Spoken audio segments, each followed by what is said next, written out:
Wild Bastards is a severely underrated and underappreciated indie gem, and it deserves way more attention. Not only does it surprise you with how unique the hero and enemy designs are, both in their art style and mechanics, but it also tells a unique story about cowboys in space.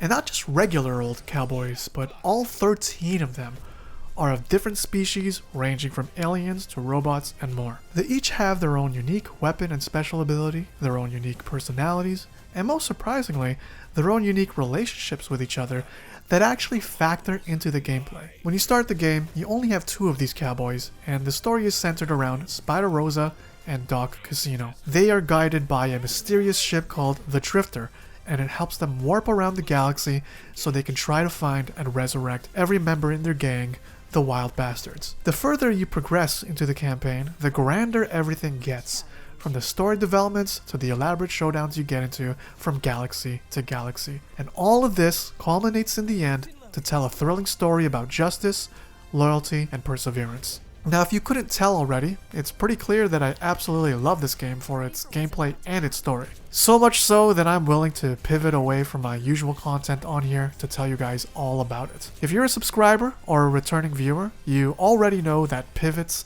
are pretty much the norm around here. But if you're new, welcome to the premier channel for top-notch gameplay, video essays, and game reviews. It's nice to meet you. I'm the Sinless Assassin, and I just love displaying high-level gameplay and talking about life and philosophy, along with geeking out about all the video games I love. If that's something you're into, I upload new videos almost every day, and would appreciate if you could help me achieve my goal of getting 1,000 subscribers before the end of the year. I cannot thank you guys enough for getting me to 800 now, and it would actually take me until the end of the year to express my gratitude, so let's just get back to the review. So if you don't know, Wild Bastards is the spiritual successor to Blue Manchu's roguelike sim shooter Void Bastards. More than enough praises have been rightfully sung for that game, and despite not having that many hours on it myself, I did enjoy my time with it enough to understand why others love it so much. But ultimately, I highly prefer Wild Bastards over Void Bastards.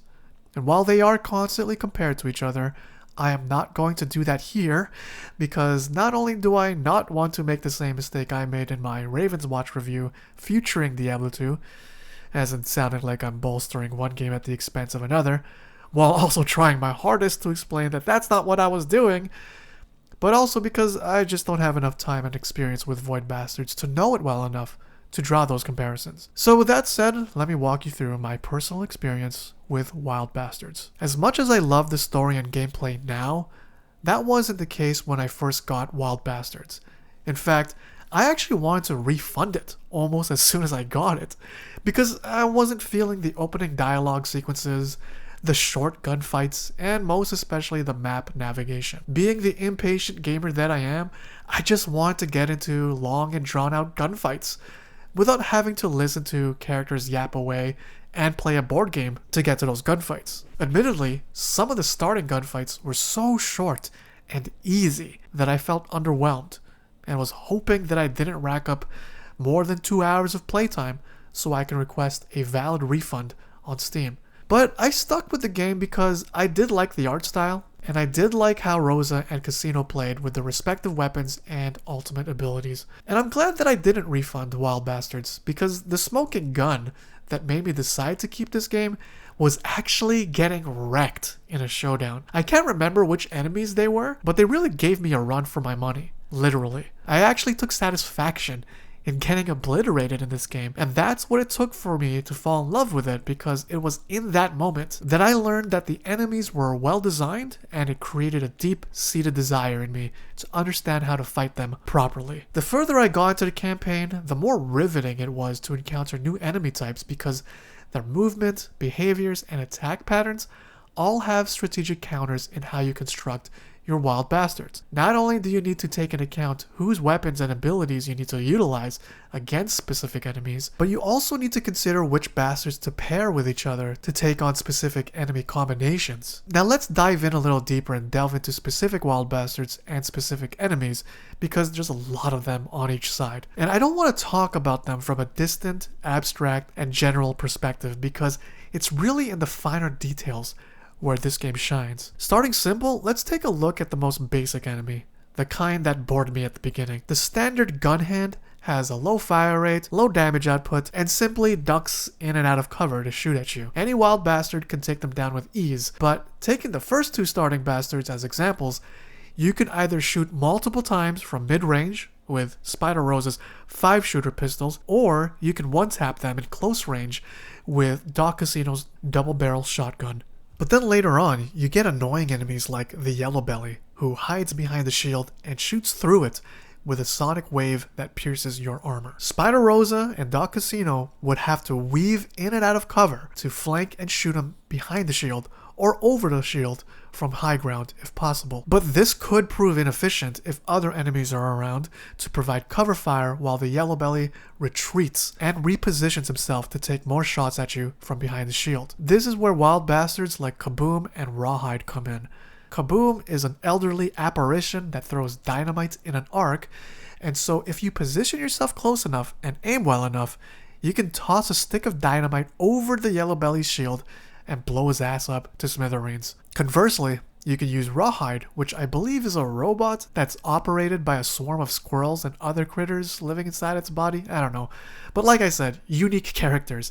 Anyways, Rawhide has a sonic weapon type himself, just like the Yellow Belly, which then means you too can shoot through the shield to take down the Yellow Belly with ease. There are countless of examples of this paper rock scissors dynamic between the wild bastards and their enemies, and the fun is in figuring out which individual bastard is best suited against these enemies. Then on top of that, it's also about knowing which combination of bastards is best suited to go against a certain combination of enemies. And that's info that may or may not be provided for you when you warp from galaxy to galaxy and planet to planet. Which now takes me to the map navigation aspect of the game.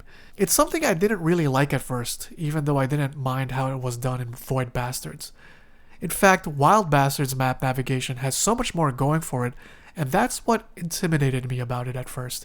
But the more I grew to understand it, the more I grew to love it, and realized how crucial it was to ensuring the best possible outcomes in not only the showdowns, but your overall performance in each galaxy. Every galaxy consists of several planets, all of which contain several types of rewards. You decide which route of planets to go to based on the enemies inhabiting each planet and the loot that they're guarding. The loot can vary between different equipment mods, character aces, and consumable items. Equipment mods can empower your weapons and bolster your defense. Aces enhance your character abilities, and the consumable items are things like tonics to revive fallen outlaws or refresh fatigued ones, and cans of beans, which can repair fractured outlaw relationships or turn them into pals. But we'll talk more about that later. As you navigate each planet, there are several spaces on the map and routes you can take to collect all the loot that you can. But be forewarned that there are gangs of enemies you need to get into showdowns with in order to clear specific paths. And if that's not enough, your time is limited as there's a countdown for 3 different mini-bosses that can beam down and hunt you. These 3 mini-bosses are the children of Chaste, the main villain of Wild Bastards. He has 3 princes that are more powerful than the last, and they come one day after the other. Unless you're well equipped to take them on, it is strongly advised that you get what you can from each planet and escape as soon as possible. Or you risk losing all of your progress and items if any of these chase princes find and kill you. But if you continuously succeed at surviving each subsequent planet, you eventually get to the end of that particular galaxy and land on the planet that is housing the coffin of a Wild Bastards member. I cannot stress enough how exciting it was to revive and unlock every member, one after the other, and being treated with a fresh new personality, weapon, and stunt to add to the gang. And even more so the kinds of interactions they have with each other, because again, the story is surprisingly good, but the less said about it the better, so that you can experience it for yourself. While roguelikes are usually light on story, and I initially wanted this game to be light on its story, I'm glad that they not only crafted a well-written narrative, but they also gave us lovable and memorable characters, all voiced by well-trained voice actors that really make the characters come to life. Now, like any big group of people, they're bound to have a lot of affection for each other, as well as some resentment toward each other. In fact, throughout the campaign, as the drifter gets more crowded, the more prone the bastards get at getting into conflict with each other because of their competing ideologies and personal histories. This is where the feud and pal system comes into play.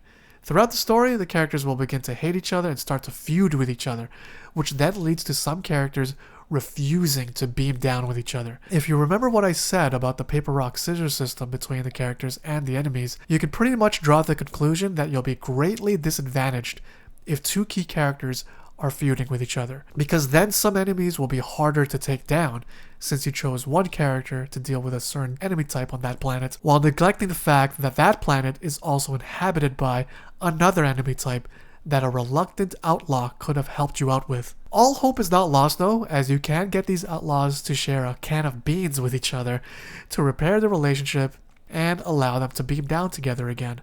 And if you want to take it a step further, you can also get them to share a can of beans when they're neutral with each other to then become pals in order to provide special abilities for each other during showdowns.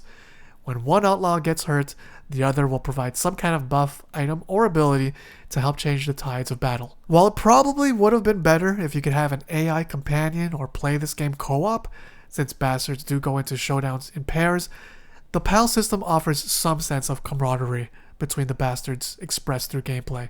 A common complaint among the community is the lack of co-op, as it would have just made so much sense for a game like this. I understand how much more work it would be to implement now that the game has been out for more than a year, and there's no third-person sprites of each character to make this possible, and ways to balance the game around co-op play, but a man can dream. Another common complaint is that it's just lacking in content and replayability. While I would argue that there is challenge mode to unlock more character mods, along with different difficulty and Iron Man settings, and you can even play a procedural campaign that takes away the main story dialogue, I can see where everyone else is coming from. Not everyone is going to be like me, where I imagine my own emergent storytelling occurring in a procedural campaign, and then I'm just happy enough to keep experimenting with different character builds and how those affect the different pairings between them. Like, I just love how different Spider Rosa could play amongst different campaigns based on the aces you choose for her. And the same could be said about all the other characters and all those different ways you could build them. And of course, the gameplay might be a little lackluster to some people, as the bullet spread can be annoying, even when you have good aim, which I rarely ever do anyway, so thanks, Blue Manchu. The fact that you can't fight Chase himself, only his kids, and that there just isn't really enough options to expand on the replayability of the game. Again, I'm happy with what we've got, but I would more than welcome any more content that can be added to this game. And of course, the feuding system could have had more logic toward it, especially the procedural campaign, because it felt just kind of random. I wish there was an actual set of conditions during planet exploration that would affect outlaw relationships, but as far as I can tell, it's random. And the only thing that's certain is that if you rescue a stranded and scattered outlaw, they become instant pals with whoever rescued them. I have some more grievances with the game, but I've talked long enough at this point, and those nitpicks aren't that important to get into right now. All in all though, one thing that is nearly unanimous among the community is the love of the art style and the characters.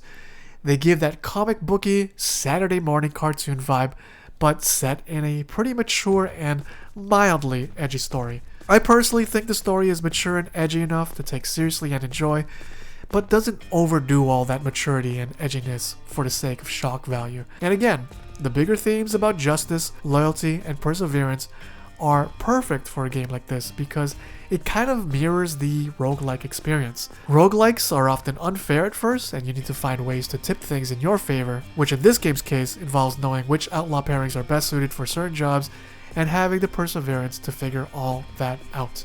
Anyways, I highly recommend you give this game a try. I personally feel like the 47 Canadian dollars is well worth the price of admission, but that's just my personal bias. Luckily for you guys though, as of the writing of this review, Wild Bastards is on sale for 70% off on Steam right now until July 21st, 2025. So give it a shot and let me know what you think. I might have a couple more game reviews in the pipeline before I get back into making Seaphilosophy lectures again, as well as some Dead as Disco and Raven's Watch playthroughs to share with you guys in the next few days. So keep your eyes peeled for those and hope you enjoy them when they're published. Until then, I'll see you guys in the next one.